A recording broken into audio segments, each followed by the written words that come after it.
कतई मत करवाना, क्योंकि मुझे मेरे नाश्ते का इंतजार है। इसके बाद मुझे गाय का दूध मिलना है और बेसन का हलवा मिलना है। तो लंबी भाषा। और आज मैं देख रहा हूं कि इस क्षेत्र की राजनीति को दिशा देने वाले वो चेहरे आज यहाँ बैठे हैं जो वहाँ के मूलवासी हैं, जिन्होंने यहाँ की राजनीतिक सामाजिक गतिविधियों को दिशा दी है, पहचान दी है। वो चेहरे मैं देख रहा हूँ। मेरी पार्टी की भी टीम यहाँ बैठी है, पार्टी का पूरा नेतृत्व बैठा है, अध्यक्ष से लेकर मंडल अध्यक्ष तक, महिला मोर्चा से लेकर सभी यहाँ बैठे हैं। हम सबके बुजुर्ग आदरणीय रामनाथ त्यागी जी जो पहचान बने हैं सामाजिकता की, मानवता की, सच्चाई की आवाज के काले को काला कहना, सफेद को सफेद कहने की हिम्मत रखने वाले। आयु बताऊंगा नहीं, कमी है, ज्यादा नहीं, कितना 10-12 साल, 10-12 साल उम्र है। हाँ, जवानी से 12 कह रहा हूँ। कितनी हो गई?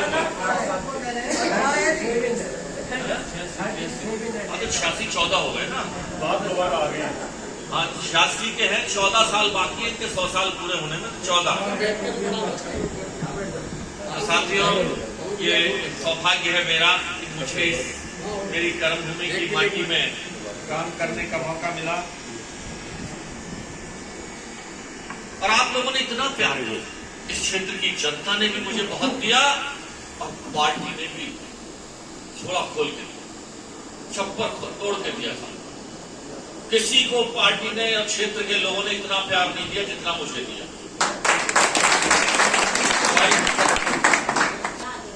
लोकसभा का टिकट दिया, 14,000 वोट से हार गए। पार्टी ने विधानसभा का दे दिया। विधानसभा के 10 महीने पूरे नहीं हुए थे, कुल 46 विधायक जीते थे 400 में से 46।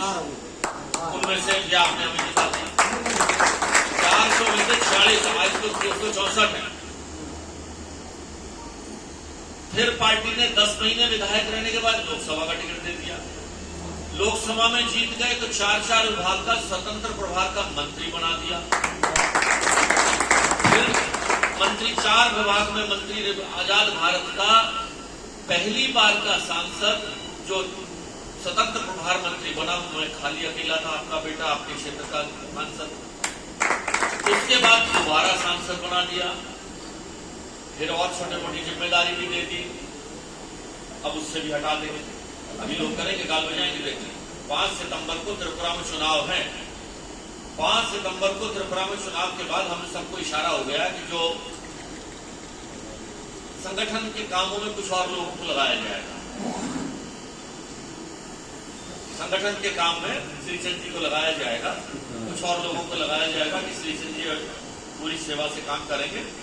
ये हटेंगे, लेकिन कुछ लोग गाल बजाएंगे। कुछ लोगों ने मुझे कहा कि साहब मुझे इंडिया पार्टी से टिकट मिल गया। 14 साल की उम्र से 64 का मैं हो गया। 50 साल तो जिस पार्टी में पत्थर की तरह, खूंटे की तरह गड़ा हुआ हूँ, पत्थर की तरह पड़ा हुआ हूँ, 50 साल से एक ही पार्टी, एक ही भारत माता, एक ही बीजेपी, एक ही राष्ट्रीय स्वयंसेवक संघ, जनसंघ। और कह कौन रहे हैं? जो कोई राहुल गांधी को मोटरसाइकिल पर घुमा रहे थे या दुनिया के बाग का पानी पी आए थे, वो मुझे कह रहे हैं कि मैं इंडिया पार्टी से चुनाव लड़ूं। अरे शर्म तो खाओ, कहीं डूब के नदी नाले में नहीं मिलेंगे तुम्हें।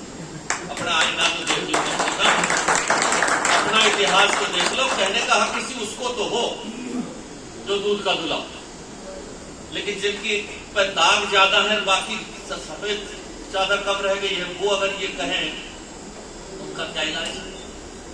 ऐसे गाल बजाने वालों को मैं उनका जवाब भी नहीं देता। एक का जवाब नहीं दिया तो बोले भाई जवाब दो, और ना दो तो सोशल मीडिया पे दो। मैंने कहा हर भौंकने वाले कुत्ते की तरफ देखना जरूरी तो नहीं होता। कुछ लोगों की फितरत खराब होती है। एक जानवर होता है जिसे हम घृणा की दृष्टि से देखते हैं, सुअर। उसे मिठाई की दुकान पे ले जाओ तो वो ऊपर नहीं देखता, वो नीचे जो घोड़े फेंकते हैं ना खा के, वो वहीं जाके देखता है। उसकी फितरत होती है, वो उधर देखते हैं। पार्टी मुझे टिकट देगी या चुनाव लड़ूंगा, लेकिन उसके बाद भी अगर नहीं भी देगी तो भी पार्टी छोड़ के जाने वाला नहीं है। और ये इतिहास इसलिए है कि 50 साल का मेरा ये इतिहास है। मैं आज कोई और गलबजैया कहे तो उसकी बात हो सकता ना माने, लेकिन मैं तो कह रहा हूं ना 50 साल से मैं वही हूं। जब पार्टी में टिकट नहीं थी तब भी यही था, पार्टी ने टिकट दे दिया तब भी यही था, हार गया तब भी यही था, मंत्री बन गया तब भी यही था, मंत्री नहीं बना तब भी यही था, मंत्री पद से हट गया तब भी यही था, त्रिपुरा का प्रभारी बन गया तब भी यही था, त्रिपुरा के प्रभार से हट जाऊंगा तब भी यही रहूंगा। तो ऐसे गाल बजाने वालों की दुनिया अलग है। लेकिन कुछ लोग गंदगी फैलाते हैं आपस में समाज। मैंने कभी धर्म बिरादरी की राजनीति नहीं करी, कभी नहीं करी और ना करूंगा जीवन। और कोई अगर गलत फहमी पालता हो, फिर ब्राह्मण हो गया, गुजर हो गया, जाट हो गया, राजनीति कर लेगा, तो वो गलत फहमी आज से अभी से छोड़ दे। 27 लाख वोट हो चुके हैं, 8 लाख वोट नोएडा में, 7.5 लाख वोट दादरी में, 7.5 लाख वोट। और जब पहला चुनाव मैंने हारा था तो कुल वोट ही 14 लाख थे, अब दुगने हो गए 27 लाख।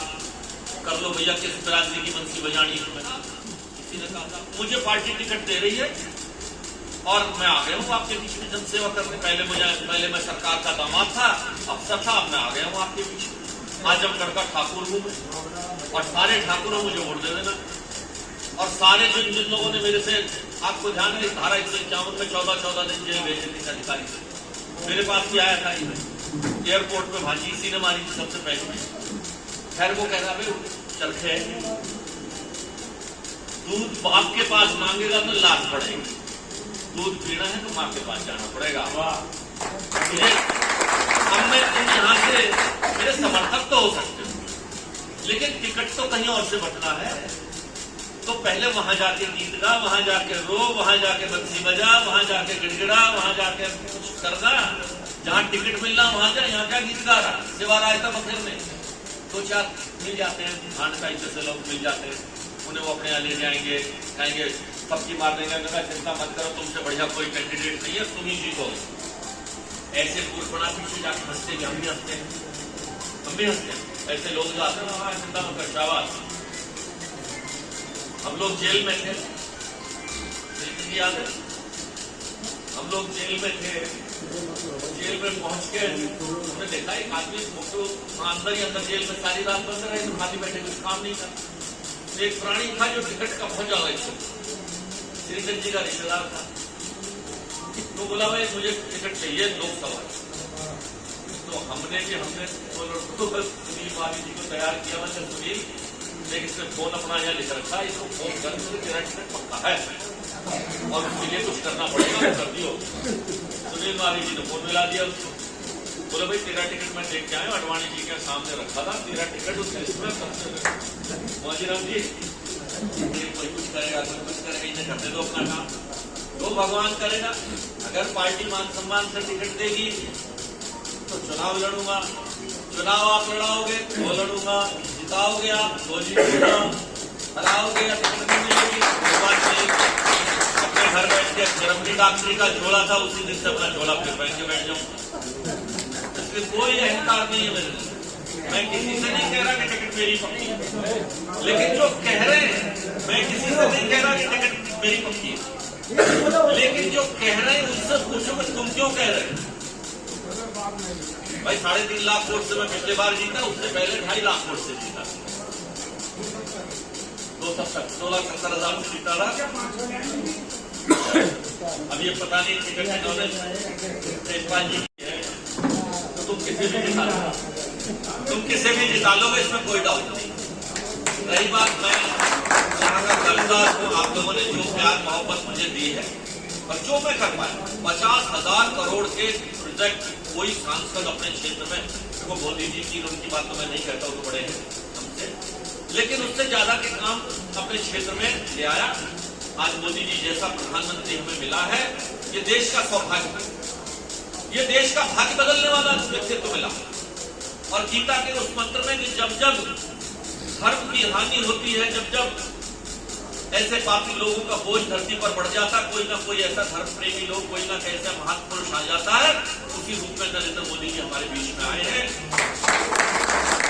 भगवान का मुख खुला हुआ, भगवान में क्या देखते हैं, हमारी सब समस्याओं का समाधान। भाई कोरोना आ गया, 85 करोड़ लोगों को 3 साल तक रोटी खिलाना, ये कौन सोच सकता है? कोई हम में से किसी की औकात है सोचने की? आप भी खा रहे हैं। हम में से किसी की औकात है 85 करोड़ लोगों में 10 लाखों का परिवार जाता जाता 100 को खिला देंगे, 1000 को खिला देंगे, 85 करोड़ को। उस घर का गरीब को मकान भी देना है, उसमें गैस का सिलेंडर भी देना है, उसमें बिजली भी देनी है। कॉलोनी वासियों के विषय में जब ये आती थी साहब बिजली नहीं देंगे, अनऑथराइज है, ये है वो है, तो मैंने बता रहा हूं, मैं आप पत्रकार हैं, मैंने ये विषय उठा दिया। मैं कहा देखो बात सुनो, प्रधानमंत्री जी ने बात करी है 140 करोड़ देशवासियों, 4 करोड़ की नहीं करी, और 140 करोड़ देशवासी जो भारत की माटी पर रहते हैं उनका सबका हक है, उन्हें बिजली भी मिले, सड़क भी मिले, टॉयलेट भी मिले, पानी भी मिले। और वेदनागर जैसे भाई सबको अपने गौ माता की रक्षा में लगे हुए। वेद भाई एक बहुत बड़ा प्रोजेक्ट राष्ट्रीय स्वयं सेवक संघ ने लिया, पता चल गया नहीं पता चला, मैं बता दूं 200 करोड़ का प्रोजेक्ट। गौ माता कैसे भारत की आर्थिक समृद्धि का कारण बने, इसका प्रोजेक्ट राष्ट्रीय स्वयं सेवक संघ ने ले लिया है। उसका काम शुरू हो गया है।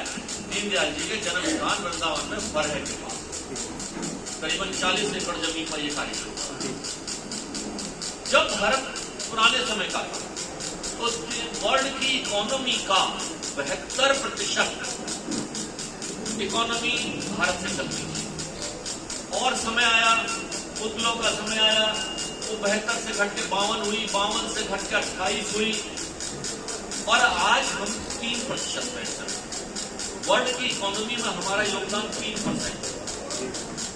तो 72% जब था उस वक्त ना ट्रैक्टर था, ना गाड़ी थी, ना हवाई जहाज था, ना जहाज था, कुछ नहीं था। गौमाता थी, बैल की जोड़ी थी। जिस गौमाता और बैल की जोड़ी ने हमारी 72% आर्थिक आजादी का हिस्सा बनाया, आज उसी गौमाता का आप काम कर रहे हो। भगवान आपको, गौमाता आपको आशीर्वाद दे।